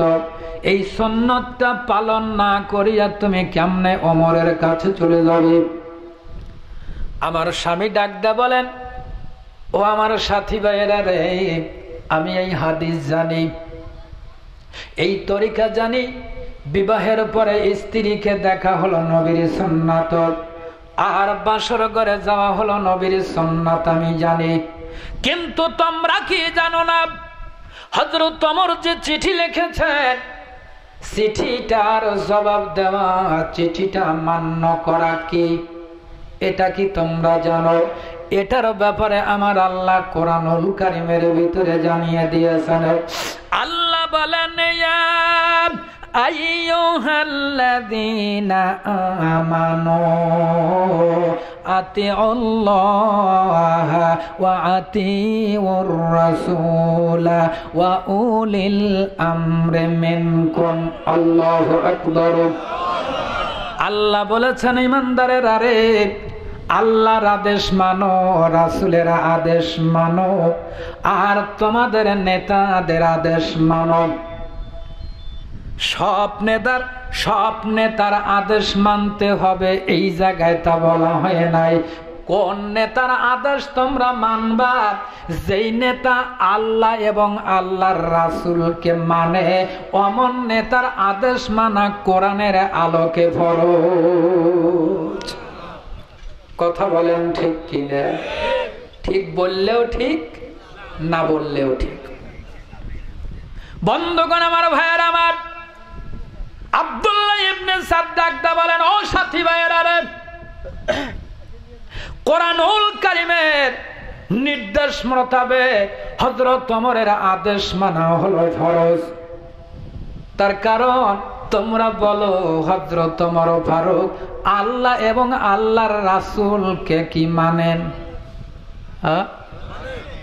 এমন মানা মানে, নবী ডাকদা বলেন, আমি নবী, শেষ নবী, আমার পরে কোনো নবী নাই। তবে আমি নবী, আমার মন বলে আল্লাহ যদি আমার পরে কোনো নবী পাঠিয়ে দিতেন, আমার মন বলে হযরত ওমরকে আল্লাহ পাঠিয়ে দিতে।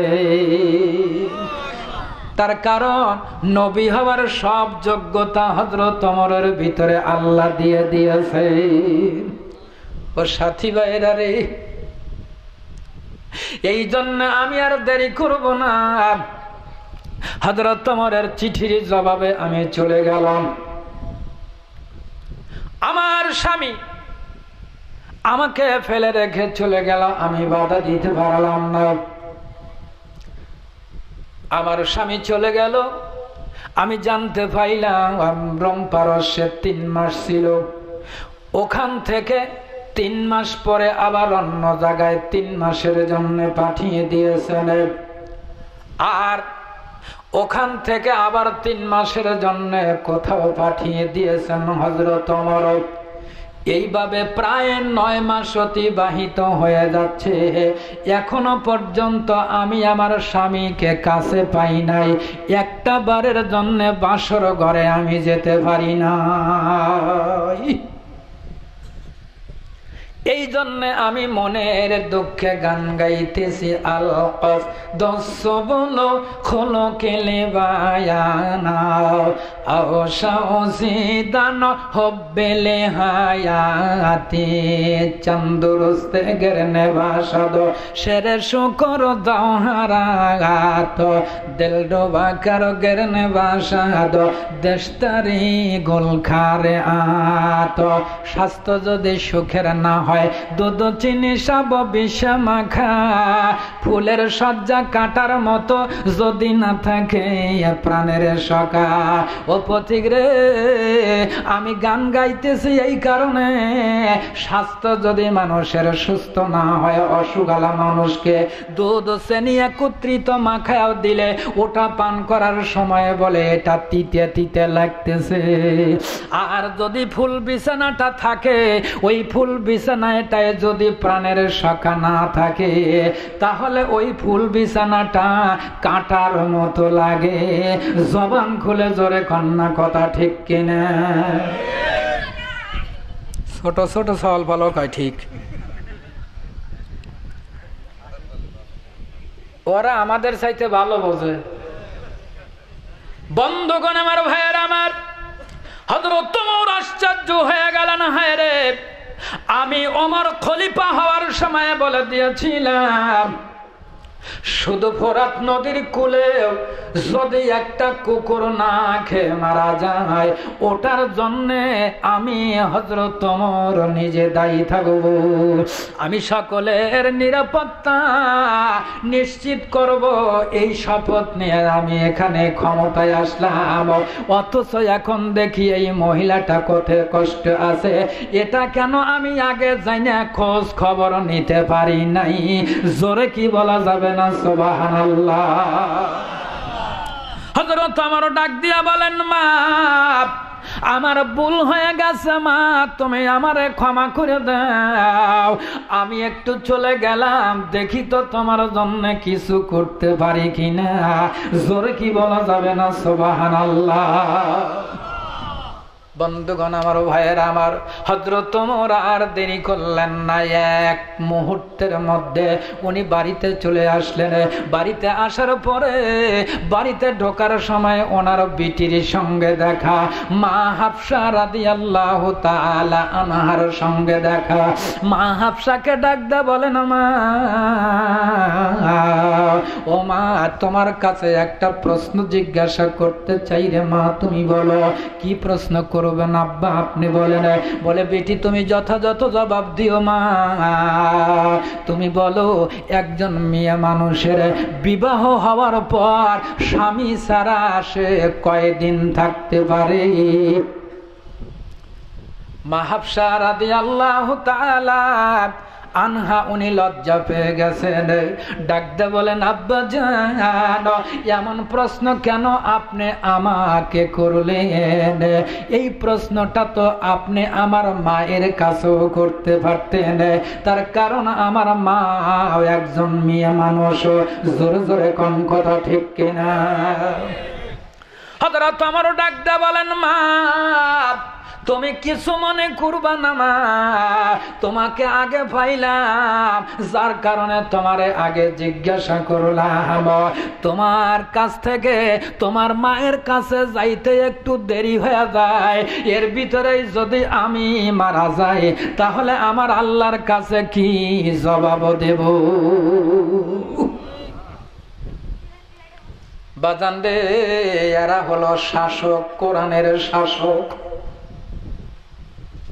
বন্ধুগণ আমার ভাইয়ার আমার হযরত ওমরের কথা শুনে ওনার বেটি ডাক দে বলেন, আব্বা জান, একজন মেয়ে মানুষ বিবাহ হওয়ার পর স্বামী ছাড়া সর্বোচ্চ 4 মাস থাকতে পারে, এর চেয়ে বেশি হয়ে গেলে তার কষ্ট বেড়ে যায়। আর আমার দেশের বহুত মানুষ স্ত্রী রেখে এই মাত্র 14 বছরের জন্য বিদেশ যায়, আছে না? বগুড়ায় একটাও নাই। বন্ধুগণ আমার ভাইয়ের আমার, হযরত ওমর আর দেরি করলেন না, হযরত ওমর দৌড়ে চলে গেলেন সেনাবাহিনীর কাছে চলে গেল। সেনাবাহিনীর লোকজনকে বলে, আব্দুল্লাহ ইবনে সাদকে তাড়াতাড়ি আমার কাছে ডেকে পাঠাও। ওই যে আব্দুল্লাহ ইবনে সাদ ডাক দে বলে, আব্দুল্লাহ ইবনে সাদ তুমি কাছে আসো, আর দেরি করবা না, আর দেরি নয়, তাড়াতাড়ি তুমি বাড়িতে চলে যাও। ও তাড়াতাড়ি যখন উনি বাড়িতে চলে গেলেন, বাড়িতে যাওয়ার পরে স্ত্রী তারে পায়া খুশি হয়ে গেলেন, বাসর সজ্জা হয়ে গেল, অত্যন্ত আনন্দ ঘন মুহূর্তে। রাত্রিতে দুইজন আলোচনার সময়, প্রেমালাপের সময় স্ত্রী ডাক দে বলতেছেন, প্রাণের স্বামী রে, আপনাকে একটা কথা বলতে চাই। গত রাত্রিতে আমার ঘরে বিন্দেশী একজন মানুষ পিছনের বেড়াটা ভাঙ্গা আমার ঘরের ভিতরে ঢুকে পড়েছিল। আমি এমন ভাবে তারে বলছি, একেবারে কোরআন হাদিসের যুক্তি দিয়া বলে তাকে একেবারে কাবু করে ফেলেছি। স্বামী মুস্কি মুস্কি হাসি দেয়। স্ত্রী ডাক দে বলে, প্রাণের স্বামী রে, আমি যেই কথাটা বলেছি এই কথা শোনার পরে কোনো স্বামীর মেজাজ ঠিক থাকার কথা নয়। 9 মাস দূরে ছিলাম আর অন্য একটা পুরুষ তোমার ঘরে ঢুকেছে, এইটা কি স্বাভাবিকভাবে কেউ মাইনে নিবে? একটু জোরে কন। বেটা বিদেশ গেছে, তো কোথায়? বেটার বউ আর ঘুম আসে না। ঘুম না আসলে শাশুড়ি এসে করতেছে, বৌমা ঘুমাও না কেবা। তখন বেটার বউ করতেছে, মা যাকে নিয়ে শোবো সে তো আসে না, যাকে নিয়ে ঘুমাবো সে তো আসে না, যার জন্য আমি ঘুমাই না। শাশুড়ি চিন্তা করছে, কাম সারছে, বেটা গেছে বিদেশ। আরে পাতলা গোছের শাশুড়ি আছে কি নাই? বোঝা সোজা নাই, দিছে 3 চিকুর। হায় রে সর্বনাশ, বেটা গেছে বিদেশ।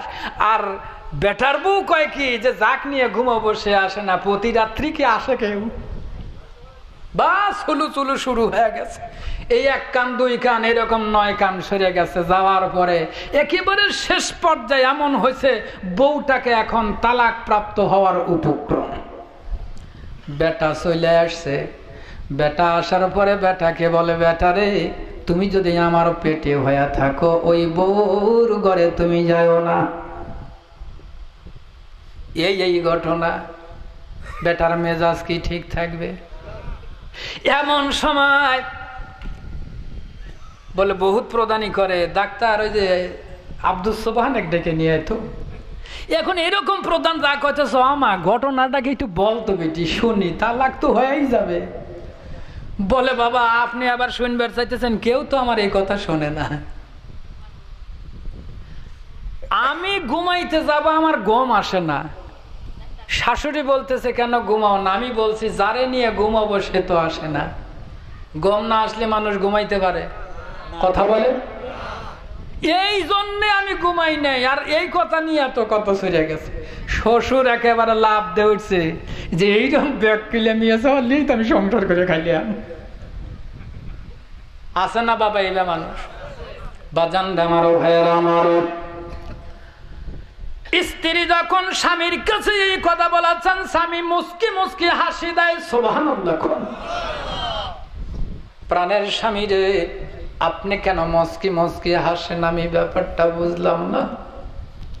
স্বামী ডাকতে বলেন, বিবি রে, যেই মানুষটা গত রাত্রিতে তোমার ঘরের ভিতরে ঢুকেছিল রে বিবি, ওই মানুষটা যদি আজ থেকে 9 মাস আগে ঢুকতো রে, তাহলে আমি তোমার কাছে 9 মাস আগে চলে আসতাম। তুমি জানো না, তুমি জানো না ওই মানুষটা কি ছিল? উনি অন্য কেউ নয় রে, অন্য কেউ নয়। উনি হলেন আমিরুল মুমিনিন খলিফাতুল মুসলিমিন হযরত ওমর ফারুক। চিল্লায়া কম মারহাবা। কোরআনের শাসক এত সুন্দর, ও মুসলমান কে কোন অসুবিধায় থাকে এইগুলা রাত্রির অন্ধকারে দেখে দিনের বেলায় সেটা সলভ করার চেষ্টা চালায়। আর আমার দেশের লিডারেরা রাত্রিতে নাক ডাকায়া ঘুমায়, আর সাধারণ জনগণ ইরির খেপ পর ভরে। কথা বলেন ঠিক কিনা? রাগ করলেন? এই অবস্থাই হয়েছে বাবা। এজন্য মুসলমান, আমাদের কাছে হিসাব না দিলেও তো হয়তো চলবে, আমার আল্লাহর কাছে হিসাব দেওয়ার জন্য প্রস্তুত হয়ে থাকো। জোরে কোন কথা ঠিক কিনা? আল্লাহর কাছে হিসাব দিতেই, এতে কি কোনো সন্দেহ আছে? যদি আগুন লেগে ধ্বংস হয় সব, যদি আগুন লেগে ধ্বংস হয় সব, পৃথিবীর বইয়ের দোকান বিশ্ব থেকে হারাবে না পবিত্র কোরআন। বিশ্ব থেকে হারাবে না পবিত্র কোরআন। কথা বলেন? যদি আগুন লেগে ধ্বংস হয় সব, পৃথিবীর বইয়ের দোকান বিশ্ব থেকে হারাবে না পবিত্র কোরআন। বিশ্ব থেকে হারাবে না। করবে কেমন করে কোরআন ধ্বংস? আগুনেরই তেজ আছে বিশ্বভরা লক্ষ লক্ষ কোরআনের হাফেজ। কথা বলেন ঠিক কিনা? তারা আবার ছাপায় আসমানি গ্রন্থ, বাঁচাবে ইসলামের মান। বিশ্ব থেকে হারাবে না পবিত্র কোরআন। বিশ্ব থেকে হারাবে না পবিত্র। এই কোরআন নিয়ে কত লোকে করলো আদালতে কেস, লিখলো সালমান রুশদি বিদ্বেষপূর্ণ স্যাটানিক ভার্সেস। তবু আল কোরআনের নূরের বাতি, তবু আল কোরআনের নূরের বাতি সারা বিশ্বে বিদ্যমান। বিশ্ব থেকে হারাবে না পবিত্র কোরআন। বিশ্ব থেকে হারাবে না। দেখো পাকিস্তানের জিয়া মরল দুর্ঘটনায় ভাই, তার বিমান পুরা ছাই হয়েছে, কোরআন পড়ে নাই। মারহাবা কোন? এই যেটা বলতেছি এটা একটা হিন্দু মানুষের একটা গান। এটা হিন্দু কোরআনের ব্যাপারে কত বড় সাপোর্ট। কথা বলেন ঠিক কি? কত বড় বিশ্বাস। আর আমাদের মুসলমানেরা এই কোরআন মুছে ফেলা দেওয়ার জন্য ষড়যন্ত্র করে। কথা বলেন ঠিক কিনা? উনি বলতেছেন, দেখো পাকিস্তানের জিয়া মরল দুর্ঘটনায় ভাই, তার বিমান পুরা ছাই হয়েছে, এই কোরআন পড়ে নাই। এ কোরআন যেমনই ছিল তেমনই আছে, একটা সূরাও হয় নাই ম্লান। বিশ্ব থেকে হারাবে না পবিত্র কোরআন। বিশ্ব থেকে হারাবে না। কথা বলেন ঠিক কিনা? যারা এই কোরআন দুনিয়ার থেকে মুছে ফেলে দিতে চায় এমন মানুষ আছে কি নাই? হ্যাঁ, মুছে ফেলা কি সম্ভব? হ্যাঁ, কোরআনুল কারীম নাজিল করেছেন আমার আল্লাহ। আল্লাহ বলেন ইন্না নাহনু নাযালনা যিকরা ওয়া ইন্না লাহু লাহাফিজুন। আল্লাহু আকবার। কোরআন ধ্বংস করতে চায় যারা, তারা জানে না এই কোরআনের প্রতি পাতা ফেরেশতারা সদা দিচ্ছে পাহারা। মারহাবা কলো। আল্লাহ ফেরেশতা দিয়া কোরআন হেফাজত করেন। সুবহানাল্লাহ। ও মুসলমান, পরিশেষে আমি আপনাদের কাছে অনুরোধ করে যাই, মুসলমান এই কোরআন ধরা ছাড়া এই দুনিয়ায় শান্তি আর আখিরাতে মুক্তি পাওয়ার কোনো পথ নাই। কোরআন থেকে যত দূরে চলে যাবে তত দূর, জান্নাত থেকে তত দূরে চলে যাবেন। কথা বলে তো আলোচনা বেশি প্রয়োজন নাই, আলোচনা কম হলেও অসুবিধে নাই। সেটা যদি মানুষ আমলের জিন্দেগিতে আনে তাহলেই ভালো। কথা বলেন ঠিক কিনা?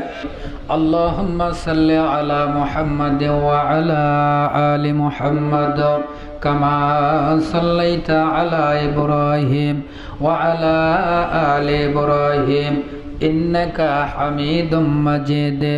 আল্লাহুম্মা বারিক আলা মুহাম্মাদ ওয়া আলা আলি মুহাম্মাদ কামা বারাকতা আলা ইব্রাহিম ওয়া আলা আলি ইব্রাহিম ইন্নাকা হামিদুম মাজিদ।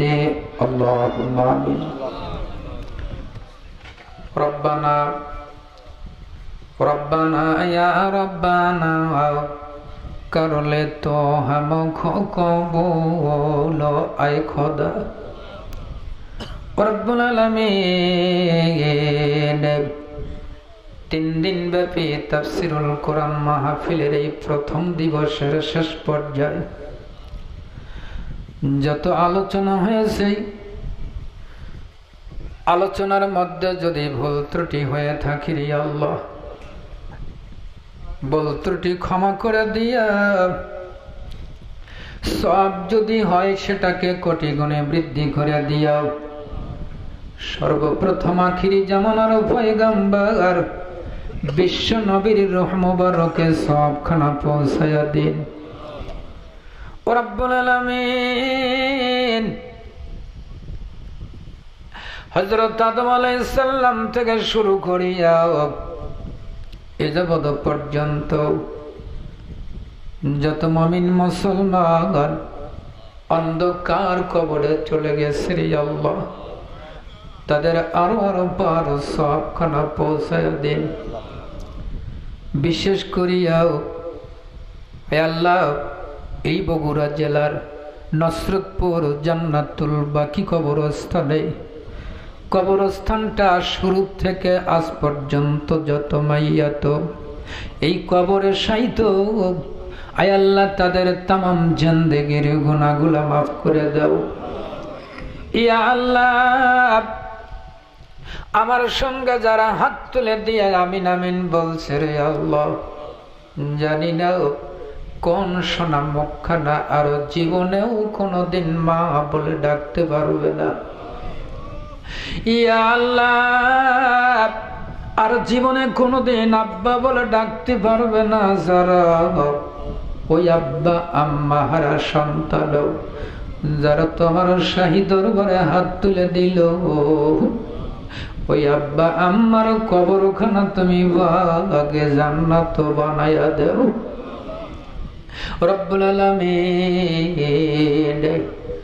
এই 3 দিন ব্যাপী তাফসীরুল কোরআন মাহফিল তুমি কবুল করে নাও। ইয়া আল্লাহ, বাদ বাকি 2 দিনে যেই সমস্ত আলোচনা করতে আসবেন যারাও, সকলকে কোরআন ও হাদিস থেকে সঠিকভাবে কথা বলার তৌফিক দান করে দিও। আয় আল্লাহ, এবার 11তম মাহফিল, এই মাহফিল খানা যেন কিয়ামত পর্যন্ত এলাকার মানুষ ধরে রাখতে পারে তৌফিক দান করো রব্বুল আলামিন। আয় আল্লাহ, এলাকার মানুষ যেইভাবে সহযোগিতা করে আল্লাহ সকলকে প্রাণ খুলে সহযোগিতা করার তৌফিক দান করে দিও। ইয়া আল্লাহ, আমাকে এই মাহফিলের দাওয়াতের ব্যাপারে যিনি বারবার যোগাযোগ রক্ষা করলেন, হায় আল্লাহ, ডাক্তার মোহাম্মদ আব্দুস সোবহান স্যার, ইয়া আল্লাহ, তুমি তাকে হায়াতে তাইয়্যিবা দান করে দাও।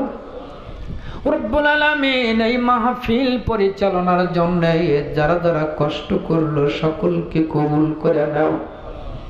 রব্বুল আলামিন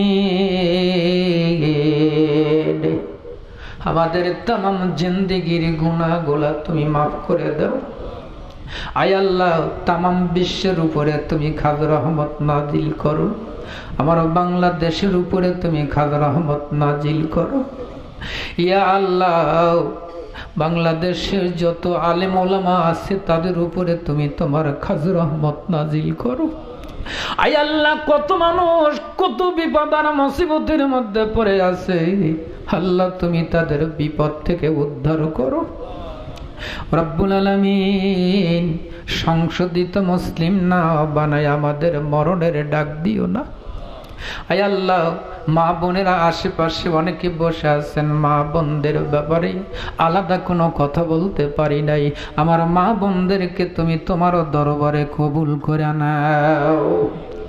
রব্বুল আলামিন যেদিন আমরা দুনিয়া ছেড়ে বিদায় নিয়ে যাব, আমাদের ঈমান খানা মজবুত করে দিয়া আমাদের জবানে ফুটায়া দিও মধুর কলেমা লা ইলাহা ইল্লাল্লাহু মুহাম্মাদুর রাসূলুল্লাহ। আসসালামু আলাইকুম ওয়া রাহমাতুল্লাহ।